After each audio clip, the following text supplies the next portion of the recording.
Welcome to this edition of Ramblings of an Old Fart podcast. Hello, my name is Craig Warren. I'm 71 years old. I've been married almost 53 years, father of 9 and grandpa to a bunch. I'm sort of retired. I retired at 65 to provide full-time care for my wife who's had some serious health issues. But lately I realized that I needed something to do to keep my mind active, keep me sharp. So why not a podcast? I mean, I have a lot of experience, and I definitely have a lot of opinions. So what more would you need? I should mention that I have never been a member of a political party, and I do not intend to do so. My podcasts do not come from a political place, just from a factual and common sense place. George Washington wasn't just the anti-party guy. He was deeply concerned that they would be the undoing of the American experiment. At the time, they didn't call them parties. They used the word factions. And that's what I want to talk about today. Go back to the founding, figure out where the political parties started and how they've evolved over the years. So, let's start. A faction was a group of people motivated by self-interest rather than the common good. Here's the breakdown of how Washington and his contemporaries viewed the rise of political parties. George Washington, his stance was rooted in his desire for national unity. He saw the parties as a frightful despotism, is what he called them, that would lead to revenge-seeking cycles between leaders. We don't know anything about revenge-seeking cycles, do we? Or maybe we do. In his farewell address, this is his most famous warning. Having watched the bitter infighting between Alexander Hamilton and Thomas Jefferson, he used his final address to sound the alarm. He said, "The alternate domination of one faction over another, sharpened by the spirit of revenge, natural to the party dissension, is itself a frightful despotism." Here's his key warnings. He had 3 basic worries, and this kind of sums it up. He had what he called a geographical issue.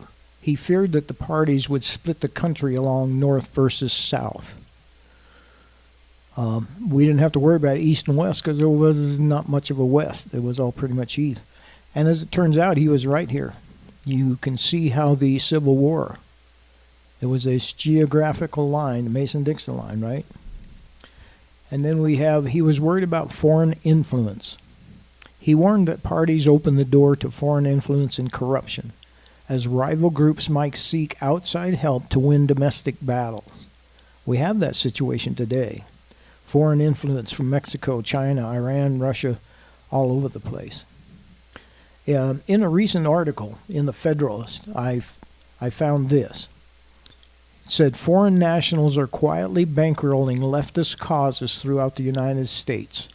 Several witnesses told House lawmakers Tuesday when they were having one of their committee reviews or investigations. His last point was distraction. He argued that parties agitate the community with ill-founded jealousies and false alarms. Do we have anything like that today? I know we've recently had all these protests, no kings, referring to Republicans as fascists, equating politicians to Hitler. That's what he's talking about, and we see that in today's world.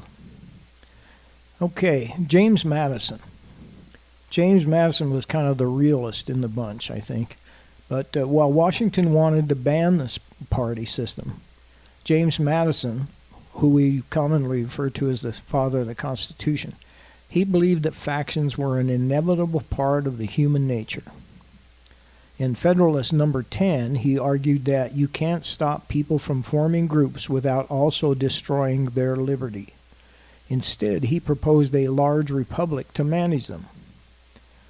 His words were, "The latent cause of faction are thus sown into the nature of man.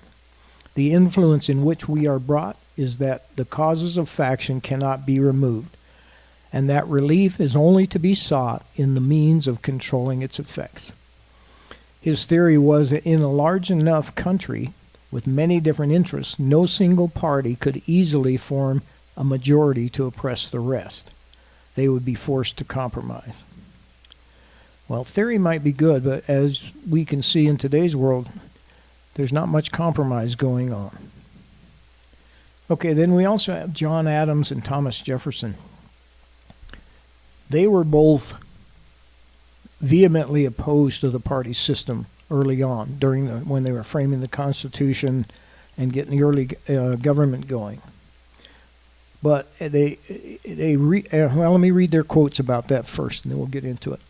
John Adams was quoted as saying, "There is nothing which I dread so much as a division of the republic into two great parties, each arranged under its leader and concerting measures in opposition to each other. This is my humble apprehension. It is to be dreaded as the greatest political evil under the Constitution." And Thomas Jefferson said, "If I could not go to heaven but with a party, I would not go there at all." So we can see how their views were at the time. However, the great irony here of American history is that the very men who warned us against the parties, namely Hamilton, Jefferson, and Madison, created them almost immediately after the new government was formed. It was less of a clean break and more of a slow-motion car crash. While they served in Washington's first cabinet, Hamilton as a Treasury Secretary and Jefferson as Secretary of State, their worldviews and their ideas about the country were totally, fundamentally, diametrically opposed. Incompatible, I guess would probably be the better term. The breakup essentially created the blueprint for every American political debate since. And here's how the rivalry unfolded. A financial feud that kind of started this off. Hamilton wanted a national bank and for the federal government to assume state debts from the revolution. He believed a strong central economy would make an American a global power. While Jefferson, he was horrified by that. He viewed this as a money grab by the northern bankers that would bankrupt southern farmers. He believed Hamilton's plan was unconstitutional and suspiciously similar to the British system they had just fought a war to escape. So they had a feud for a while, but finally Jefferson invited Hamilton to come over for a dinner at his place and to meet and discuss this and see if they could come up with a compromise. And so for that brief moment, they worked together over a private dinner and struck a deal. Hamilton got his national bank, and Jefferson got the U.S. Capitol moved from New York, Philadelphia area to Washington, D.C. Jefferson said, "We need it closer to the South so that the South can keep a close eye on the government." I find that funny. Then, as what we see today, when you have political parties, you also have the media. You have, issues with that, and that started immediately. We have the newspaper wars. Kind of a point of no return, I think. The civility didn't last at all. By 1792, both men were secretly funding rival newspapers to smear one another. Hamilton's side called Jefferson a French-loving radical who wanted to bring the guillotine to America. On the Jefferson side, they call Hamilton a monarchist who wanted to crown himself or Washington as king. We've heard those things recently, haven't we? Then, the final straw here was the French Revolution. When the war broke out between Britain and France, the cabinet split. Jefferson argued that since France helped us win our revolution, we owed it to them to support them in their fight for liberty.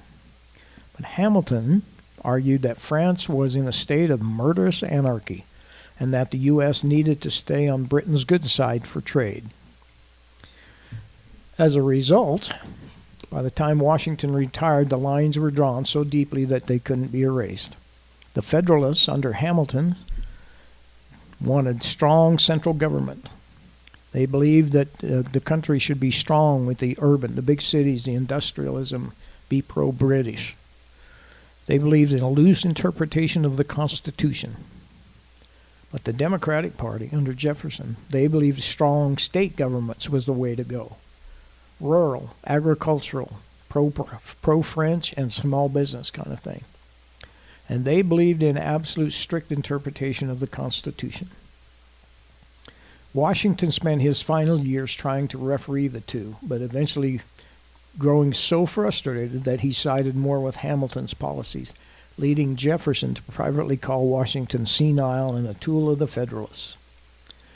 To see how these two rivals officially coded their beliefs for the public, we have to take a look at their platforms that emerged in the 1790s as they were both wanting to run for president.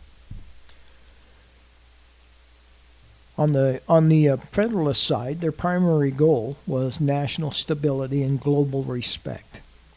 Their ideal citizen would be the merchant or the industrialist or big banks. Their constitutional views were a broad or loose interpretation of the Constitution. If the Constitution doesn't forbid it, the government can do it. And then their views on the economy was they believed that our economy should be built on manufacturing, shipping, and banking. And military, this was a big point back then. They believed in a strong standing army and navy. But on the Democratic Republican side, with Jefferson, they believed individual liberty and states' rights. Their ideal citizen would be the small business owners, the farmers, the small landowners. They believed in a strict interpretation of the Constitution. If the Constitution doesn't allow it, government can't do it. And their economy would be based on the agricultural side, decentralized local trade, small business kind of a thing. And then they believed that we should rely on local militias for our army instead of a standing army. That would be our protection, and was just the local militia. And here's how they framed their platforms in their own words here. Hamilton believed that for the United States to survive, it had to be a fiscal military state capable of competing with European empires. In his report on manufactures in 1791, he argued that the government should actively subsidize industry. And in his quote from that speech, he said, "A nation despicable by its weakness forfeits even the privilege of being neutral." And then, of course, on the other side, Jefferson talks about his vision, and he saw Hamilton's cities and banks as sores on the body politic. He believed that if people were dependent on employers and banks for their livelihood, they could never be truly free to vote their conscience. And he said, a quote is, "The small landowners are the most precious part of a state. Corruption of morals in the mass of cultivators is a phenomenon of which no age nor nation has furnished an example." He believed that the small farms, small businesses were, what needed to happen. That's what kept us our moral grounding, if you will. The boiling point came about after what we call the Alien and Sedition Act. The rivalry between John Adams during John Adams' presidency between Hamilton and Jefferson. The Federalists passed laws that made it illegal to write, print, utter, or publish any false, scandalous, or malicious writing against the government. My question is who gets to determine what's scandalous and malicious? We have that same issue today. I find it ironic that we consider the First Amendment that was something that was really important to them, but it seemed like here they were willing to skirt the edges of that a little bit. I found that kind of interesting. Jefferson and Madison responded with the Kentucky and Virginia resolutions, which argued that states had the right to nullify federal laws they found unconstitutional. This nearly tore the country apart. We almost had a civil war 60 years before we had the Civil War. This was that big a deal back then. In 1800s, that was a major election cycle. The breakup ended with the election of 1800. Jefferson defeated the Federalists, calling his victory a second revolution. Surprisingly, when he took office, he didn't tear down all of Hamilton's systems. He realized the national bank was actually quite useful for things like the Louisiana Purchase. The years were marked by a profound sense of heartbreak. He had hoped to be a president of all the people, but by 1799 he found himself increasingly alienated from Jefferson and forced into the corner of the Federalists. His final letters reveal a man who felt the spirit of party was a poison that had finally creeped into the water supply. Washington and Jefferson eventually stopped speaking entirely. Washington felt Jefferson was undermining the government from within while serving as his Secretary of State. In a letter to John Nicholas in 1798, Washington vented about the systemic opposition Jefferson's party had mounted against the government. And he said, he quoted in that letter, "The Democratic Republicans will leave nothing unattempted to overturn the government of this country. They would set the world ablaze." Washington was particularly stung by a leaked letter from Jefferson that Jefferson had written, the Maisie letter they call it, in which Jefferson suggested Washington had become a senile old man and had fallen under the spell of the British-style monarchs. I don't think Washington ever forgave him for that. And of course here, and we already talked about, we had the media, but now we have the rise of the fake news, if you will. Washington was shocked by how partisan the press had treated him. Having been the godfather of the Revolution, he was unprepared for the vitriol of party-aligned newspapers. In a letter to James McHenry, he lamented, The publications in partisan gazettes are the most malignant, the most inflammatory, and the most mischievous, but they are not the less greedily swallowed. So people listen, people believe. He realized that once parties existed, people would have to stop looking for the truth and start looking for ammunition to use against their enemies. This is so particularly true in social media in today's world. We hear something that fits our narrative, our point of view, and we just want to pass it on. We don't necessarily worry about whether it's truthful or not. The last letter on politics in 1799. Just moments before he died, Washington wrote to Patrick Henry, begging the old patriot to come out of retirement to help him fight against the factions. He believed they were tearing the country apart. This letter is often seen as his final plea for the Republic. In that letter he said, "Vain will be our endeavors to maintain our Constitution if the spirit of the party is to be permitted to rise above the spirit of patriotism." That's a valid point. And then we come to I told you so moment.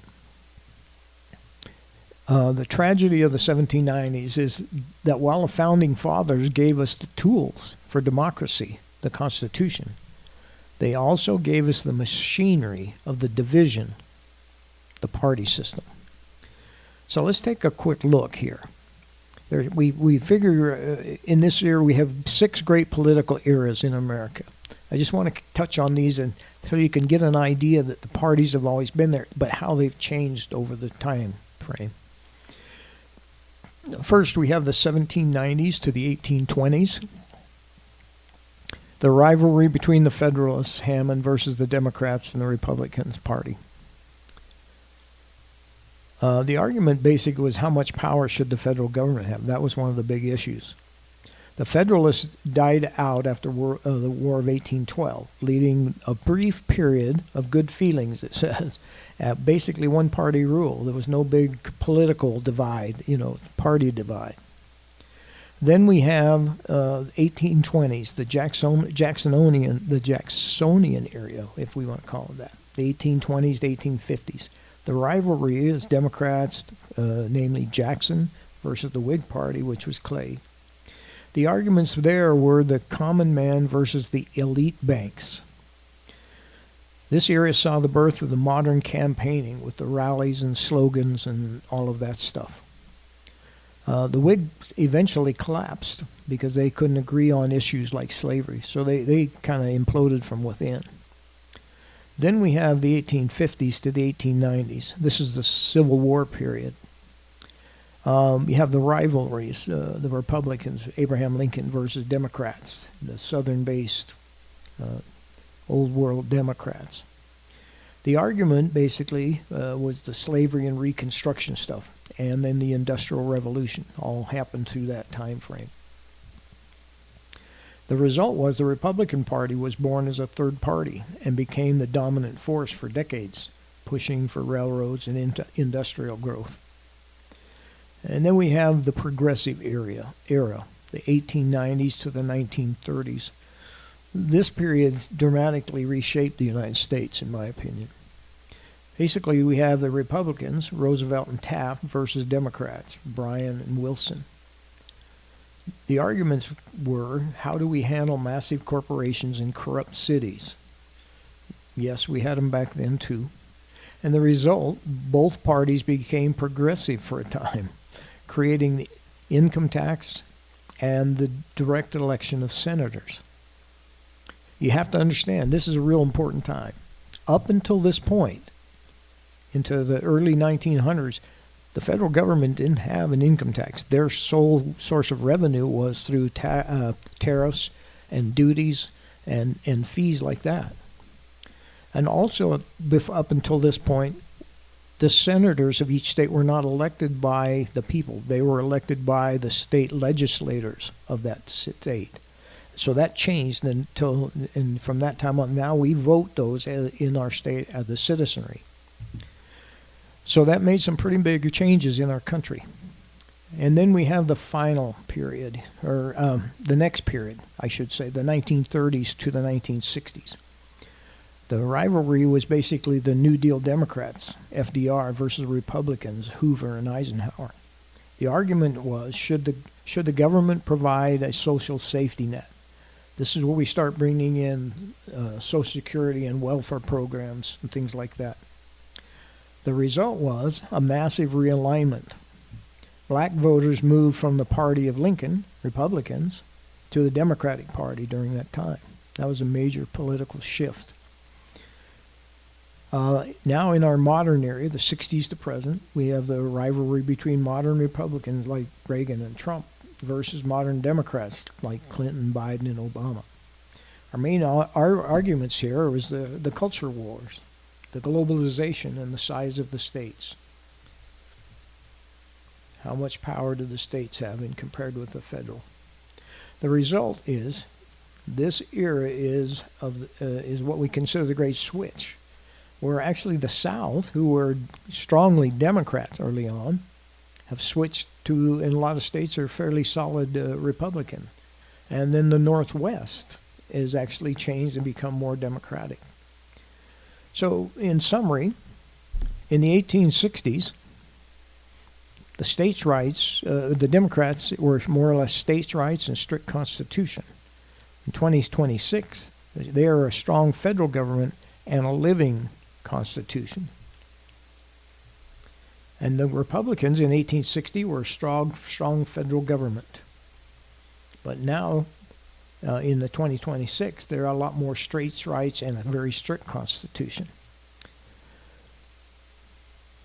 So in conclusion, while the names of the parties change and their beliefs flip back and forth, the influence of outside factions and foreign money, like the Weiss, Nebraska case, is a constant pressure testing the integrity of our systems. The Weiss, Nebraska thing, there's a court case going on in Nebraska where they're finding that there's a lot of foreign money coming from this a guy named, his last name's Weiss. He's a Swedish billionaire, and they're finding a lot of money comes through some of these 501c3 and 501c4 nonprofits, and they're finding that's being funneled in to help with campaigns, help funding some of the issues like these ballot reform initiatives and different things. So now that's a big deal in court. So there is outside meddling. My final thought: Washington fears. His fear wasn't that the parties would have bad ideas, but that the competition itself would eventually become more important than the country. I think we are definitely seeing that now.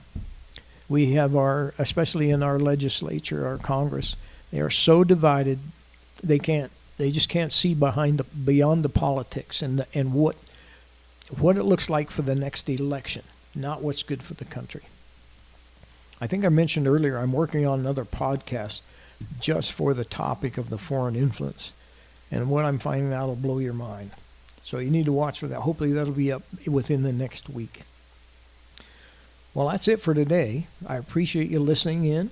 And as always, I hope you found it interesting, enlightening, or at least useful in some way. So please join me next time. This is Craig Warren. May God bless and keep you.